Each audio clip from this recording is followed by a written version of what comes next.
بسم اللہ الرحمن الرحیم۔ سورہ بقرہ آیت نمبر 62 میں اللہ پاک فرماتا ہے، جو لوگ مسلمان ہیں یا یہودی یا عیسائی یا ستارہ پرست، یعنی کوئی شخص کسی قوم یا مذہب سے تعلق رکھتا ہو جو اللہ اور روز قیامت پر ایمان لائے گا اور نیک عمل کرے گا، تو ایسے لوگوں کو ان کے اعمال کا صلہ اللہ کے ہاں ملے گا، اور قیامت کے دن ان کو نہ کسی طرح کا خوف ہوگا اور نہ وہ غمناک ہوں گے۔ دوستو، اس آیت میں اللہ تعالیٰ نے ایک خاص پیغام دیا ہے، وہ یہ کہ یہودی لوگ اس فخر میں مبتلا تھے کہ وہ انبیاء کے اولاد ہیں اور وہ اللہ کے پیارے ہیں۔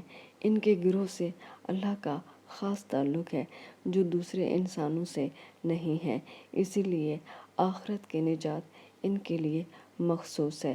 جو فرد ان کی جماعت سے تعلق رکھتا ہے، خواہ وہ اچھے اعمال کرے خواہ وہ برے اعمال کرے، نجات اس کا مقدر ہے۔ اس کے علاوہ دوسری قومیں خواہ وہ کتنے ہی پاک باز ہوں، جہنم کا ایندھن بنیں گی۔ دوستو، اللہ نے اس آیت میں یہودیوں کے جھوٹے فخر کی تردید کی ہے۔ اللہ کے نزدیک اصل چیز گروہ بندیاں نہیں ہیں اور نہ اس کے ہاں کسی مخصوص نسل یا قوم کا خاندانی امتیاز قابل اعتبار ہے۔ لوگ خواہ کسی قوم یا نسل سے متعلق ہوں، ان کی نجات دو باتوں پر ہے۔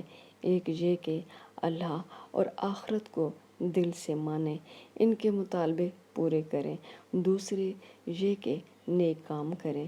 جو انسان بھی یہ چیز کر لے گا، اللہ تعالیٰ کے ہاں اپنے لیے اجر اور ثواب پائے گا، خواہ اس کا تعلق کسی قوم یا ملت سے ہو۔ ایسے لوگوں کا اجر ضائع نہیں کیا جائے گا بلکہ اللہ کے ہاں محفوظ رہے گا۔ قیامت کے دن انہیں نہ تو اپنے ماضی پر حزن و ملال ہوگا اور نہ ہی اپنے مستقبل کا کوئی خوف ہوگا، بلکہ وہ لوگ پرسکون ہوں گے۔ دوستو، اکثر غیر مسلم سوال کرتے ہیں کہ جنت صرف مسلمانوں کو ملے گی، دوزخ غیر مسلم کو، ایسا کیوں؟ تو اس کا جواب بھی اللہ پاک نے قرآن میں دے دیا ہے کہ وہ لوگ جو اللہ کو ایک مانتے ہیں اور آخرت کا یقین رکھتے ہیں اور گناہوں سے بچتے ہیں، جو یہ کام کرے گا، چاہے اس کا تعلق کسی بھی امت سے یا قوم سے ہو، اس کے لیے جنت کے دروازے کھلے ہیں۔ ایسے بدبخت مسلمان جو اللہ کو ایک مانیں، روز آخرت پر بھی یقین رکھیں لیکن گناہوں سے بھری زندگی گزاریں، تو ایسے لوگوں کے لیے دوزخ کا دروازہ کھلا ہوا ملے گا۔